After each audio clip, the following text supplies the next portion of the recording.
is Dr. Bob that Simon Magus and Paul were the same person?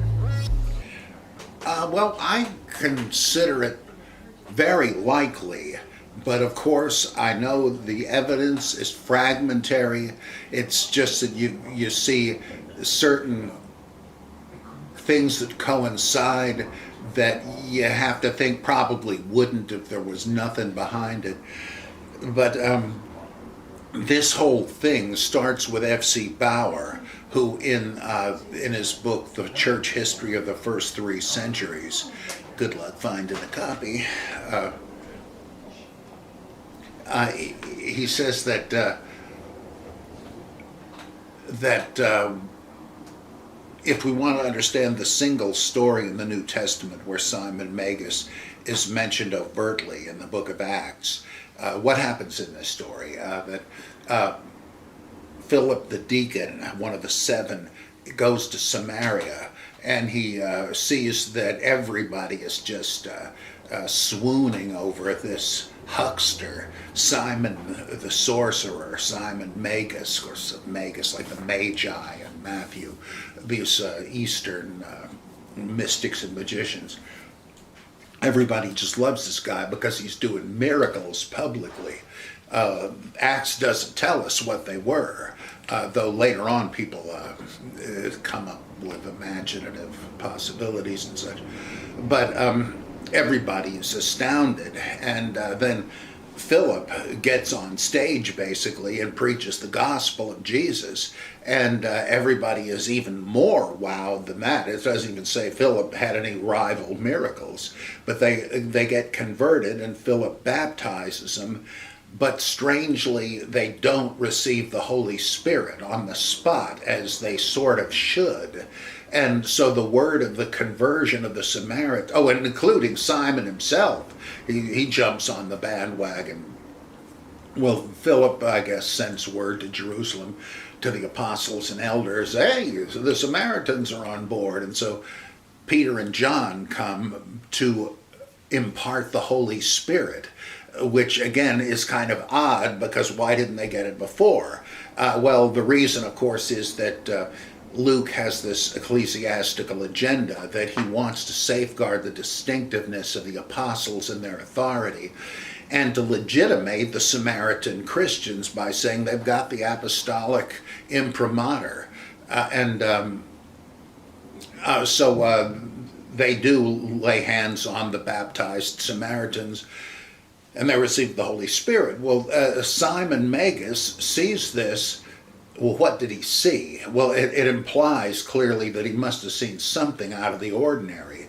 And based on what else is in Acts, presumably they were speaking in tongues and prophesying, like Pentecost and in the household of Cornelius and with the Baptists in Ephesus, outside of Ephesus and so on.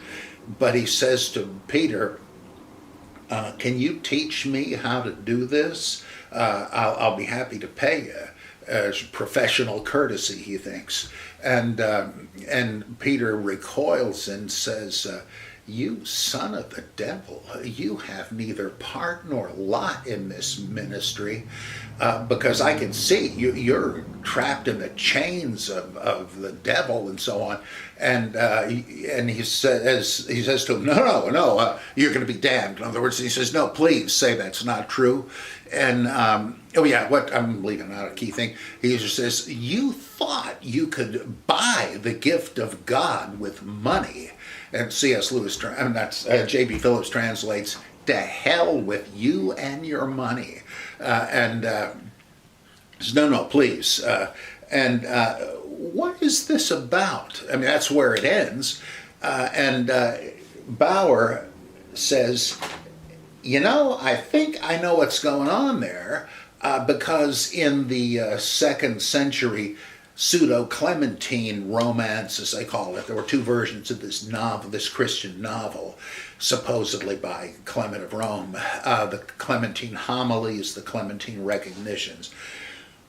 But at any rate, in that, Peter meets with Simon Magus a couple of times, ultimately in Rome, and they debate. He says, well, Simon says, I'm an apostle too, and he says, "Oh yeah, how is that? How would I not know you if you're an apostle like us?"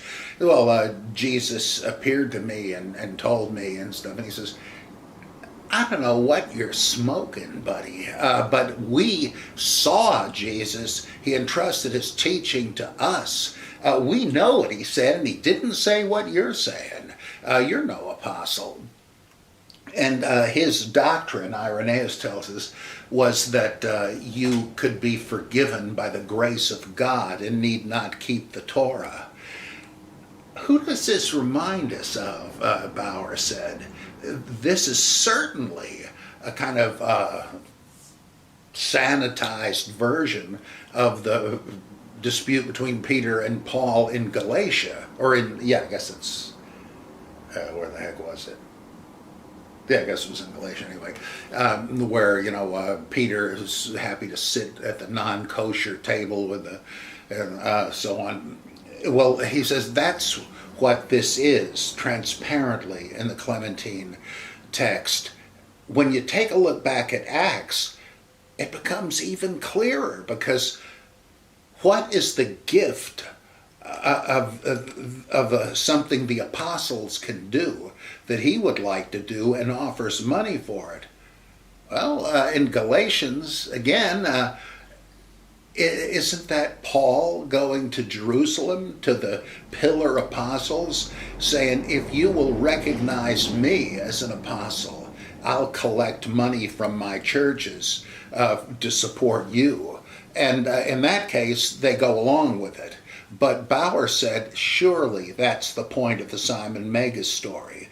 Luke, or whoever the author is, knew of the dispute, and he's trying to paper it over, in this case, by telling the story, but changing the identity of the one who challenges Peter. And so Simon Magus, in both the second century works, is Peter. It was Paul, I'm sorry. And the way Irenaeus describes his gospel of grace, that kind of sounds like Paul too. So let's see. Then, I'm not sure if Bauer pointed this out, but Hermann Dettering in our own day did, that Paul is associated with certain people in connection with the Roman procurators Felix and the other guy, Festus, and these women, Drusilla and Bernice. And let's see, they are not badly disposed to him, though they're not Christians. And Josephus mentions these same people and says that they were accompanied by this character, Simon, who was a magician. And he kind of comes across as like a Rasputin sort of figure, a dubious miracle worker associated with the wealthy and the rulers. And if you check that with the story of what do they call him, Elymas, the magician, earlier in Acts, where this guy, who is sort of a double of Simon Magus, and in fact, I know this is getting really hairy, but he's, in some manuscripts, he's called Etoimas, and in some manuscripts of Josephus, if I'm remembering right, he's called Atomas, and he takes the role of Paul, even though Paul is also a character in the story. He is opposing the Christian gospel and is struck blind temporarily because of it, like Paul, and so on. You put these pieces together, and there are more. You begin to wonder, is Paul the real thing, and Simon is a kind of invidious caricature of him because they want to tell the story, but they don't want to vilify Paul because they're trying to get everybody together. And who is doing that? Well, the emerging Catholic Church are trying to co-opt Marcionism. And let's see, some heresiologist, I think it's Irenaeus again, said that the great disciple of Simon Magus was Marcus the magician, Well, Stephen Huller says that could be Marcion, just means little Mark. And that's kind of interesting. So Dettering suggests he went a step beyond Bauer and said, I suspect that the actual guy was Simon, Simon the Magus, and that he was given the title Paul, which of course was a common name, but means the little one, and that's a technical term in Gnosticism. Seek ye to increase from the small to the great, and so on. And so that the one we have extra biblical support for having existed is Simon, the associate of Felix, Festus, Bernice, and Drusilla. And so that that's who it was. It was Simon Magus, but he's called the Paul, basically, with more significance than we readily see in it. And even in the Toledoth Yeshu, a later work, kind of a Jewish anti-gospel, there's more. I get into this stuff in The Amazing Colossal Apostle.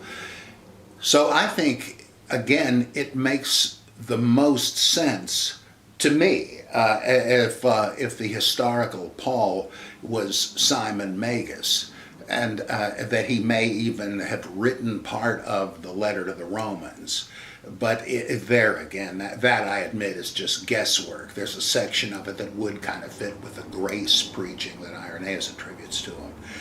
So I think it is very likely, but I know you could never prove it unless somebody comes up with even better evidence. But it seems one of those things like if there were nothing to this, you wouldn't even have these oddities.